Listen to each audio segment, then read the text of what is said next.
સુરતમાં રસ્તા પર પડેલા ખાડામાં ભાજપના ઝંડા લગાવી કોંગ્રેસનો વિરોધ, કાર્યકરોની અટકાયત। સુરતમાં છેલ્લા ઘણા સમયથી ભારે વરસાદના કારણે ઠેર ઠેર રસ્તાઓમાં ચંદ્રની ભૂમિ સમાન બની ગયા હોય તેમ ખાડાઓ પડી ગયા છે।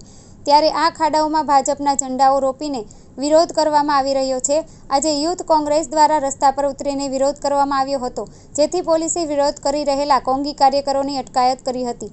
કોંગી કાર્યકર્તા નિલેશ ડોંડાએ કહ્યું કે પર્વત પાટિયા વિસ્તારમાં અમે આજે વિરોધ પ્રદર્શન કરવા ઉતાર્યા હતા। છેલ્લા 3 દાયકા જેટલા સમયથી ભાજપ પાલિકાના શાસનમાં હોવા છતાં પણ લોકોની સુખાકારી માટે કોઈ ધ્યાન આપવામાં આવતું નથી, જેથી આજે અમે ભાજપના ઝંડાને જ તેના કહેવાતા વિકાસના ખાડાઓમાં લગાવીને વિરોધ કર્યો હતો। જો કે ભાજપ અમારાથી ડરતી હોય તે રીતે પોલીસને આગળ કરીને અટકાયતી પગલાં લીધા છે। નિલેશ ડોંડા, આજે યુથ કોંગ્રેસ દ્વારા આજે રસ્તા એ બહુ અતિશય તૂટી ગયા છે, એટલા ખાડા છે, પબ્લિક એટલી હેરાન થઈ। આ ભાજપનો ભ્રષ્ટાચાર, આ ભાજપ આમાં સાબિત થઈ ગયું છે કે આ ભાજપનો આ પૂરેપૂરો ભ્રષ્ટાચાર છે। પબ્લિકને કોઈ જાતની સવલત મળતી નથી, ખાલી ઓનલી ફોર ખાડા ને ખાડા। આમાં પબ્લિક એટલી હેરાન થઈ રહી છે કે એને કોઈ ભાજપ શાસકોને એને કોઈ પડી જ નથી।